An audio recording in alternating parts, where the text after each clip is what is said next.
Hello there, everyone. It's Sage and Tony. Nice to see you all. Listen, we want to be a blessing to you in this season during a time of such uncertainty.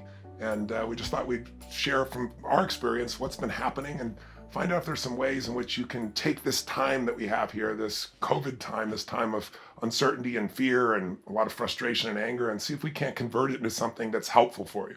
Yes, definitely. And just from our home and hearts to yours, we've all been navigating such a unique time of life. And for our own selves, individually and collectively, there's just been such a tremendous amount of growth and insight and just learnings through this time. And so that we thought that we'd share some of our own experience. So, it's kind of like a fireside chat. The last time that our country was in this kind of shape was probably in the 30s and 40s. And we had an amazing leader then called FDR who had these fireside chats. 90% of the country had a radio at that time. Today, 96% of people have a cell phone. And instead of being unified and watching all the same things and having a collective experience, now we're all kind of separated. And we can see it in the division in our culture. And then, of course, now with that fear and that uncertainty, it's being magnified by social media without bad intent. But if you've seen, something like The Social Dilemma, or if you've read any of the books about what actually happens today, social media actually reinforces us to believe the things we already believe and to kind of demonize the opposite. Because the longer they keep us online, the more money that's being made.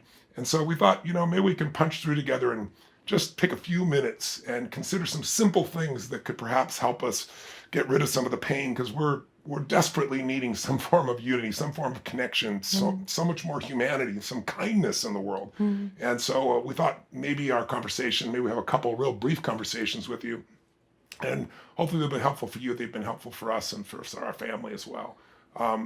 I think a way to think about this is that everyone's brought to their knees by COVID, right? Unless you're selling toilet paper or you're Amazon, you probably have had a pretty rough time there. I don't care who you are.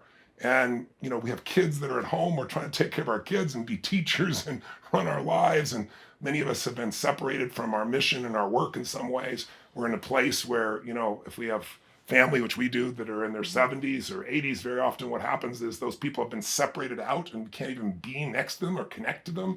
It's a wild time. Never did we ever dream in a million years back in February. We were all together. We had my wife produced an unbelievable 60th birthday party, and we used it to really serve and raised at the time $19 million for Underground Railroad. And so, we were in this flow about to do our big event as usual. And somebody called me up and I couldn't even believe it. They said, are you going to cancel the Unleash the Power Then event in San Francisco, which is like 5 days later? And I said, are you kidding me? I've never canceled an event. Last year I had mercury poisoning. They rushed me to the hospital and I told the doctor, I'm leaving the hospital. I got to finish the seminar. And I did it in a wheelchair. So who could have guessed that the government around the world would suddenly stop us from being able to connect? And so it's had an effect on everybody. And the effect has been deeper than just COVID. I don't know if you've seen, but the United Nations is now talking about there's a doubling of hunger around the world. There's 250 million people that will likely die of hunger because there are many countries that they rely upon tourism for 50, 60, 70, some of them 80% of the money. They don't have money for food. In our own country, the lockdowns have had an impact. And that impact is not just the separation of us and the fear that's happened there, but right now we're seeing people all over the world, all of the United States at least, turning to drugs and alcohol like never before. The overdoses in Oregon just in the first few months were up 70% from drug overdoses, to give you perspective, or, an unbelievable number of people with opioid overuse once again. I read in Journal of American Medical Association, USA Today did an article on it showing that women today are binge drinking 41% more than they ever have to try to cope with things.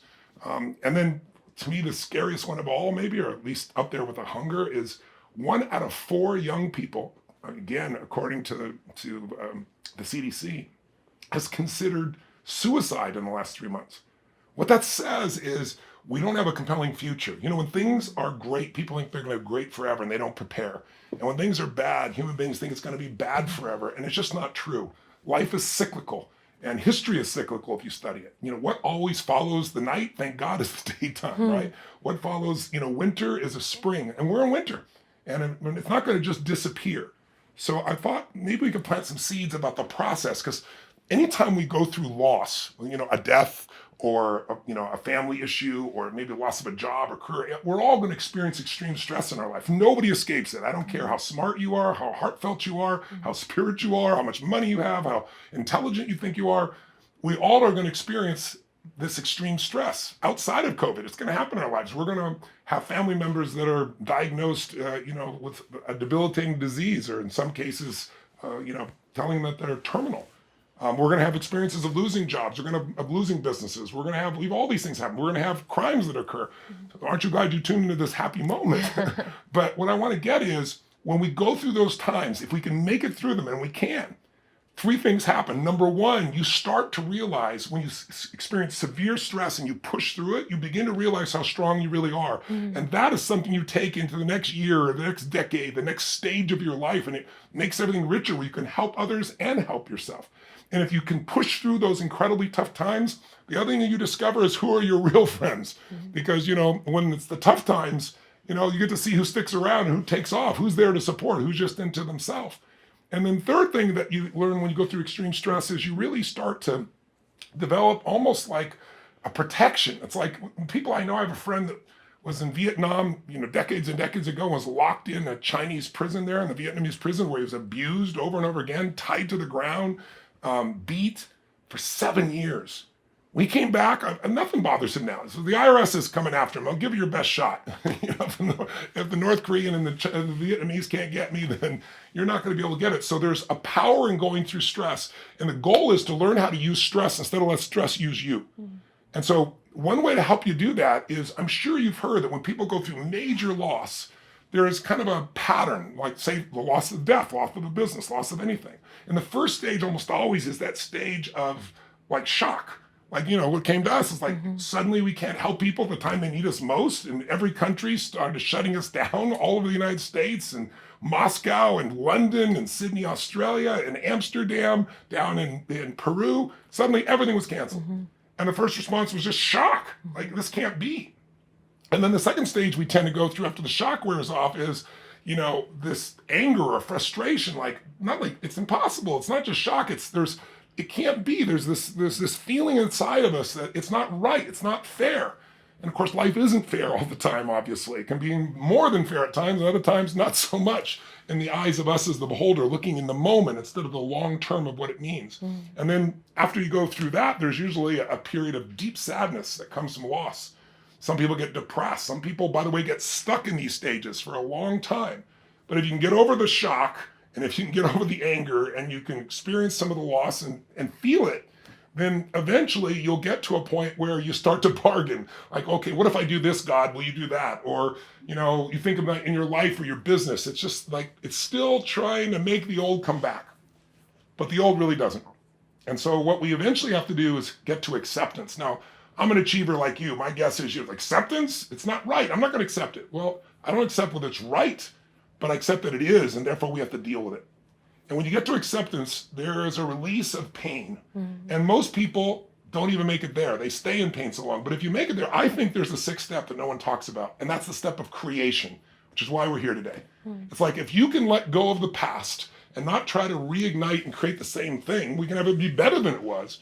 But in order to make it better, we got to let go of what was so we can brand new create what is. And so for us, instead of sitting there and saying, oh my God, we can't help anybody, we kept trying different things. We got moving dates. We'd call governors and say, when's the date we could really count on? And they'd tell us, and of course, things changed and the dates didn't work and kept changing and changing. And then it was like, okay, we're going to do this in movie theaters. We'll do 1,000 movie theaters. You remember, I was excited.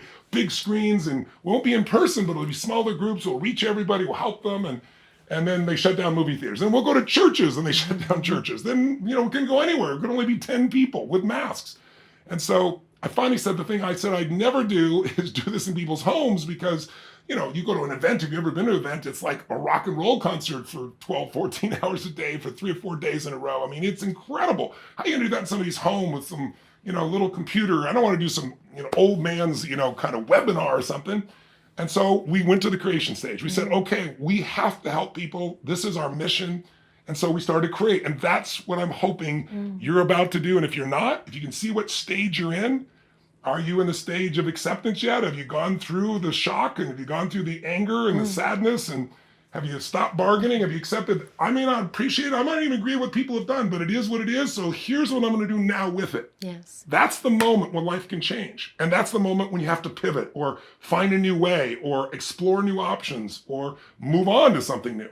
So I started looking around. Go ahead. Yes, just because a lot of times at that time it's, the grief comes from the loss of what was, and the acceptance comes from the recognition of what is, and creation comes from the place of recognizing what we actually can do, how we can touch life deeper. And a lot of times, I was thinking of our own inner dialogue or my own inner dialogue, like Tony had mentioned, will we ever be able to, serve again? Will we ever be able to do a live event again? And, you have these internal narratives, but it's through that place of acceptance of what is, there sparks when something dies, there's also the birth of the new. And a lot of times when we're only focused here, this way, that direction on what was and what can never be again, it doesn't. What was missing versus what you have. And then the fear of the future of, oh my gosh, what if this, what if that? Rather than just like this moment of recognizing what is and seeing how we can connect to life. And in that place of creation, there's conviction. In that place of conviction, there's determination. There's unity of a team coming together. Like, I think of this time, as much as it was painful and uncomfortable and uncertain, there was beauty in it. There was beauty in it because of, the willing hearts to not give up. That's right. And to see it through and to see the birth of something new, rather than just keeping the focus on the death of what was. And trust me, we were there, and in all the uncertainties of what does this mean. But there's also, what does this mean? There's a higher meaning, and finding the gift in it, finding the blessing in it. And that's part of why we're here today, to just share some of our own just gifts and blessings from this whole process. And I think that if you think about it, as so many people have gotten caught up in making a living that they don't design their life, and now the life they had's not there. They didn't really design it anyway, but there's this sense of what I'm missing. Instead of, this is the moment to recreate. It's like I always tell people, we're not managers of our circumstances, we're the creator of our lives. We've been given that gift by our creator, by the universe. So here's what we did. We said, okay, what I say I would never do. And that's one of the things I teach people. It's like, if you really want to achieve what you really want, you got to write down everything you wouldn't be willing to do to achieve it, and then look at each one and go, I'm willing to do that. And then you probably won't have to do them all. But that willingness to do whatever it takes will free you. It'll get you out of the box. It'll allow you to become the creator instead of the manager of the circumstances. And so, long story short, I won't tell you the whole story, but I said, okay, we're going to do these in homes. I'm not going to do it this way. So I'm looking for any avenue. And I went to this one organization, and they said, well, we'll show you how you can do this. And they had like 6 52-inch little screens on this little square.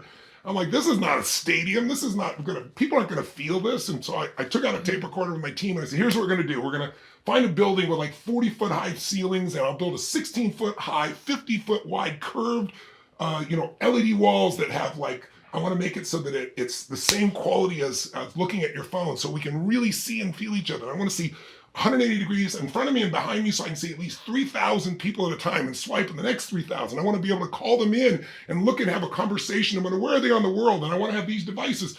So by the time I was done in the creating mode, it was like there was no more pain. Now it's how do you do it?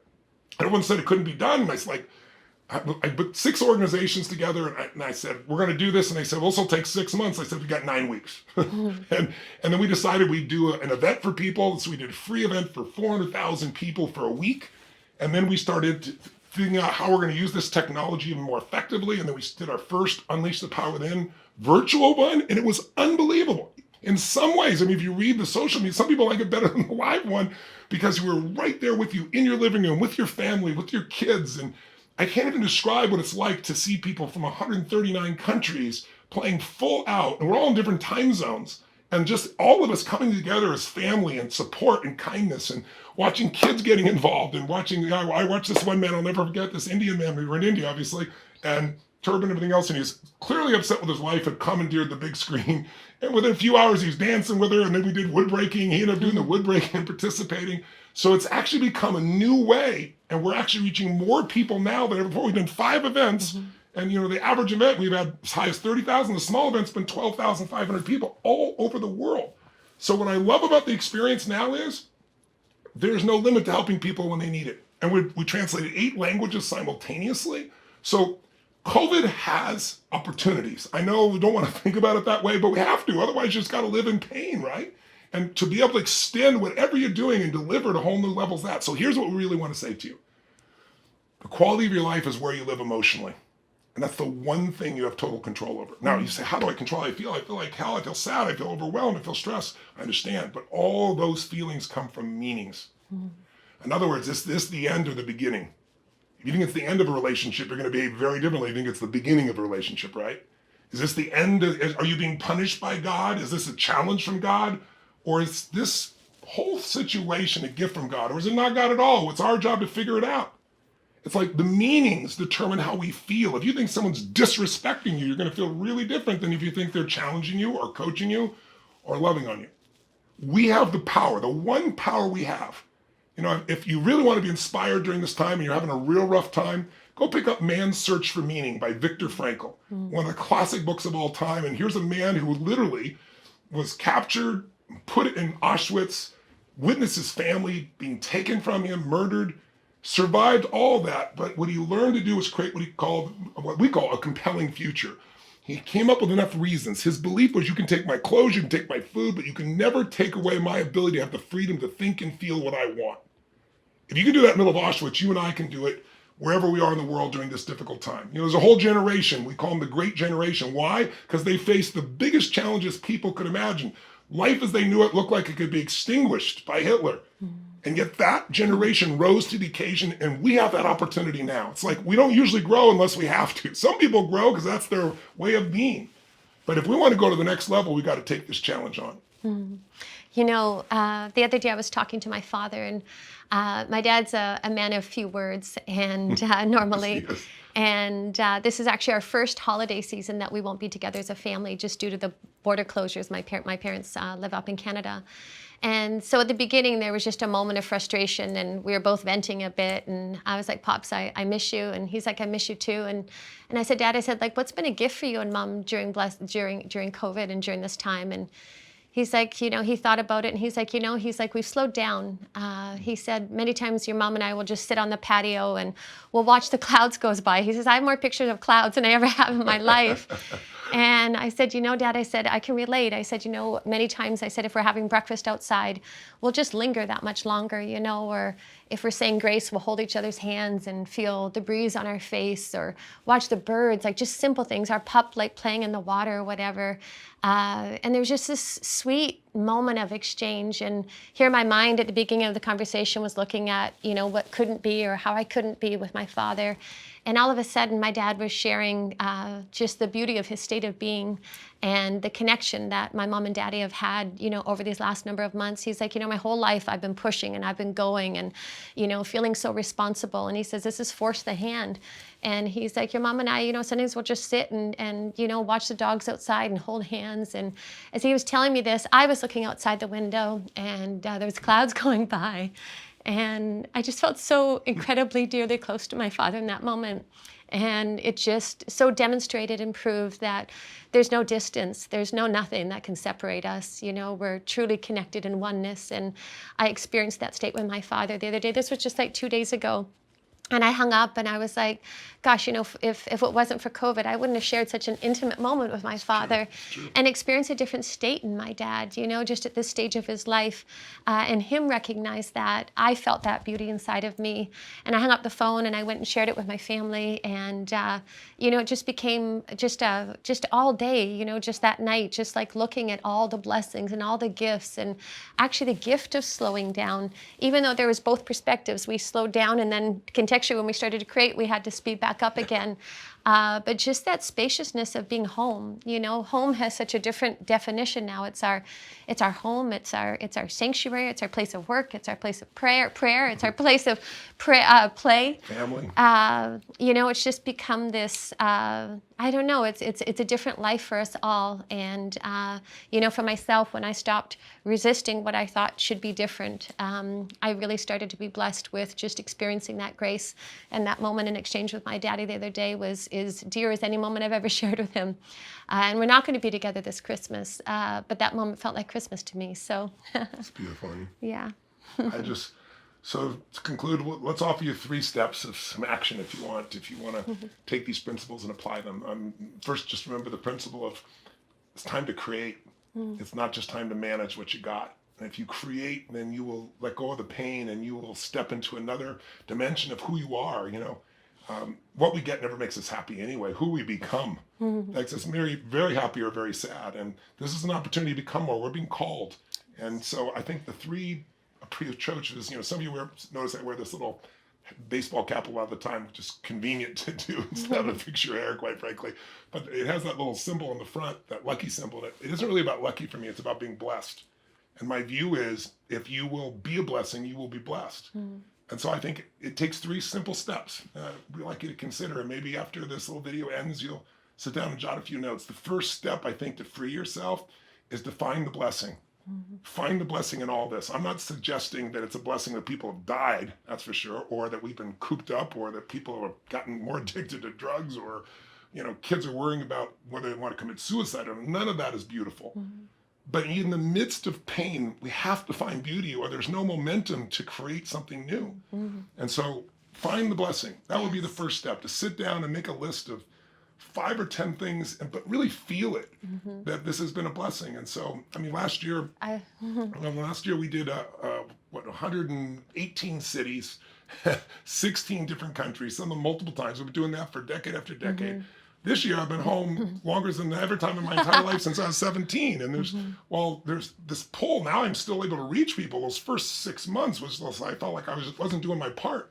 But the blessing of being able to have my body heal a little bit, us being together, our ability to create something new because there was a pause was so huge. What were you gonna say? We have just more meal times together, or going for a walk on the beach, or there's just different rhythms. Reading, just taking that time. So many people that I speak to as well, and including myself, I have better health at this stage. I'm exercising more, I'm walking more, I'm reading more. There's just more spaciousness to do that. For us, we would have been on a plane or traveling or going to an event or flying back from a different country. And I don't know, just some of the simple, mundane, ordinary things have become so beautiful because just appreciating it and seeing it through a different lens and appreciating what is and making those moments matter.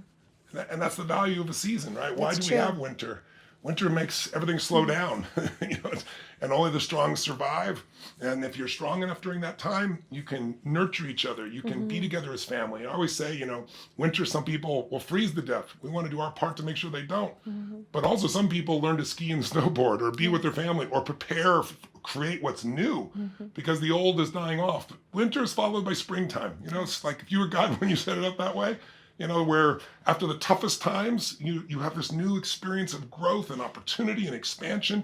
And winter's not forever. Remember that. These tough times are not forever. We're resourceful as human beings. So find the blessing, make a list, feel it, and maybe share it with the people that you love most and ask them. I've been asking people, I let them tell me everything that's horrible. I listen. And then I say, okay, I get that. What's helped me is to find something to build on that is good. What is the unexpected gift if you really dug for it? If you really dig it, I know you'll find it. And then the second one is be a blessing. My hat, that's what it says underneath it. It says on the side, be a blessing, and it says blessed, right? It's like, I really believe, as I said earlier, if you can be a blessing, my prayer before I go on stage, every time I close my eyes, I feel presence and I say, Lord, use me. I want to be a blessing every day of my life. That's for my 43 years that I've been doing this. My heartfelt prayer is be a blessing. And sometimes you can be a blessing just by your presence for someone, just caring for them and listening. Sometimes you can be that by offering a solution. Sometimes you can be that by just being an example of what's possible. Yes. There's so many ways, but sometimes it's just your love that's a blessing. Right? Yes.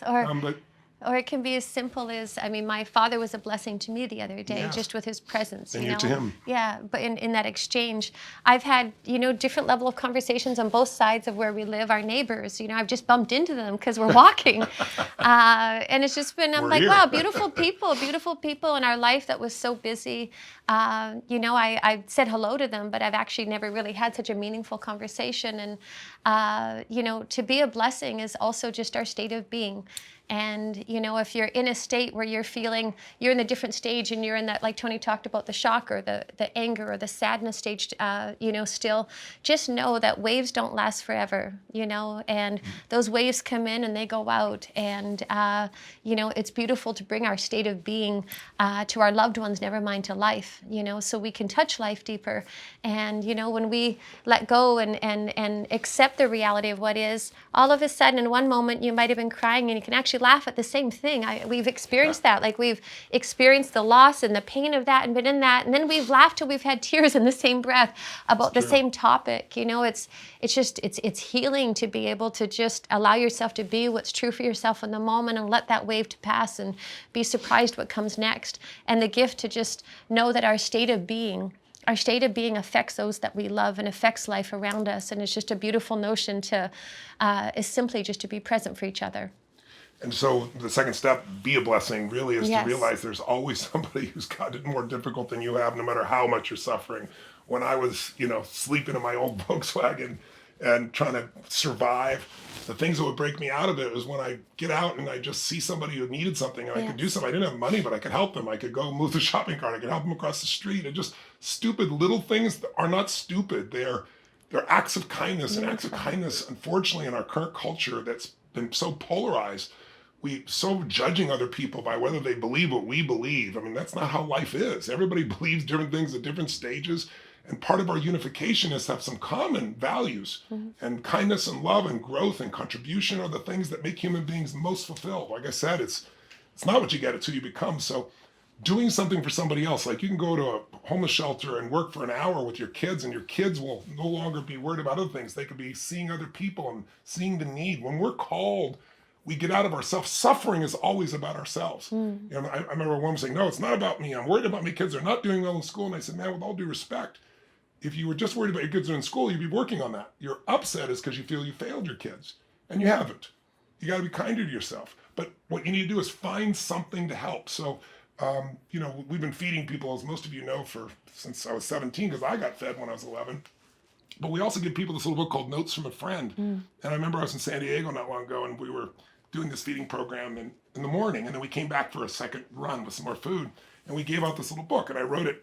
It's this little tiny, little cartoon book that gives people some skills. So it's not just give them a fish, teach them to fish.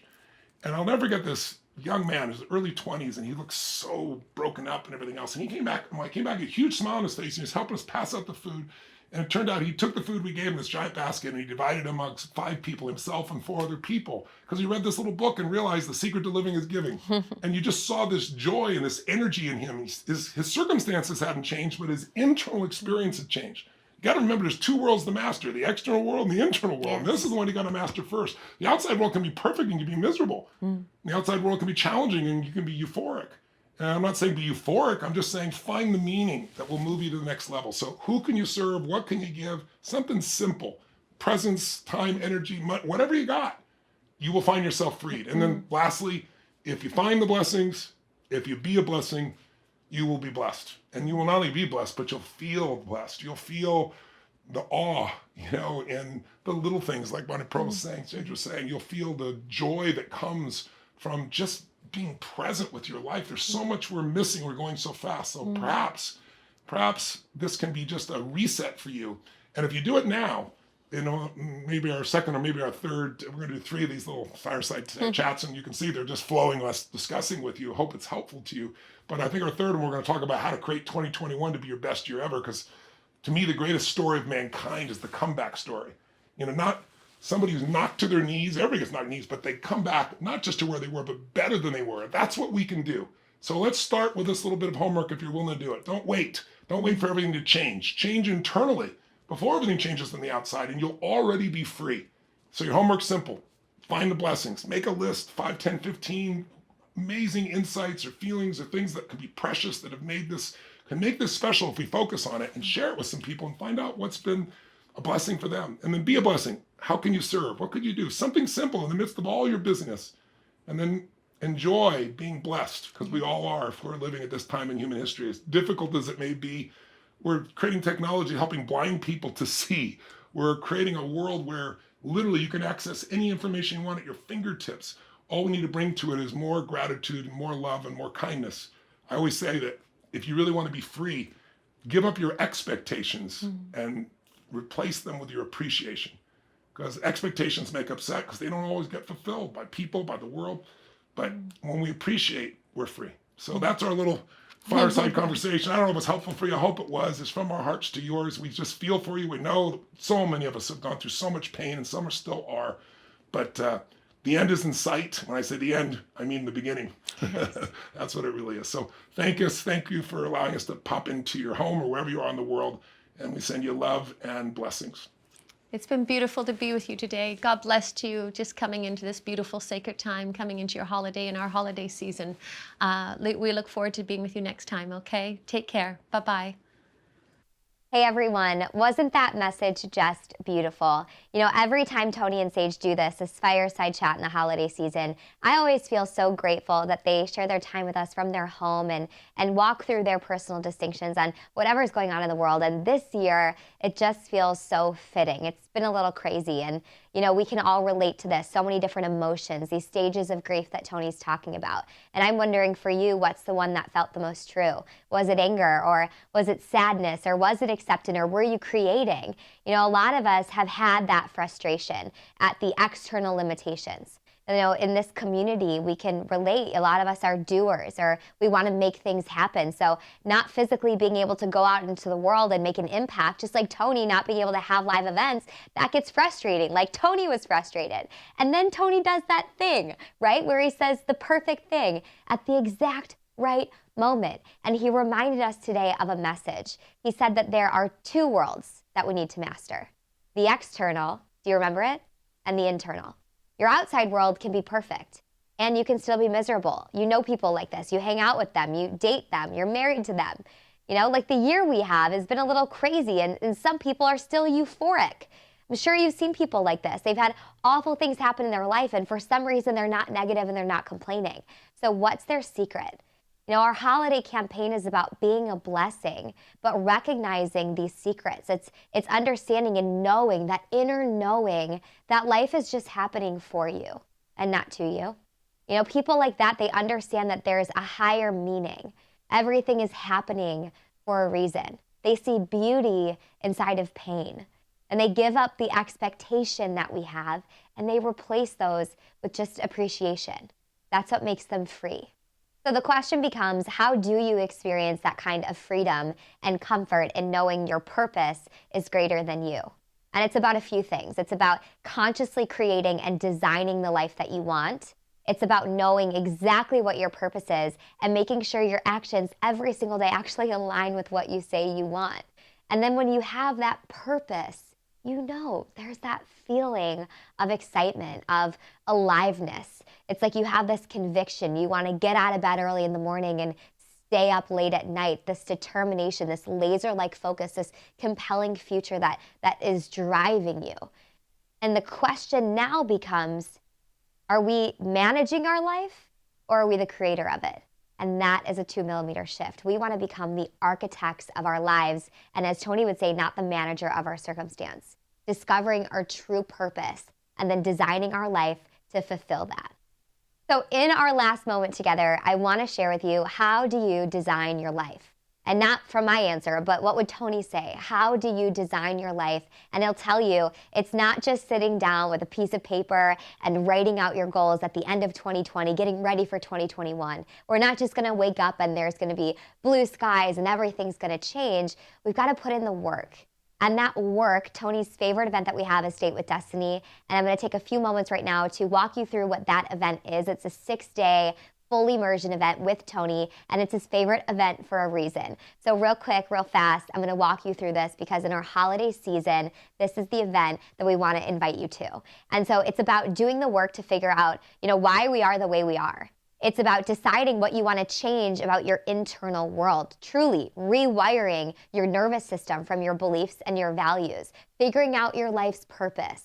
Doesn't that sound so fitting for right now in our lives? And how you can start to fulfill that purpose every single day. You'll do the work at Date with Destiny to set yourself up for fulfilling your life with what you enjoy.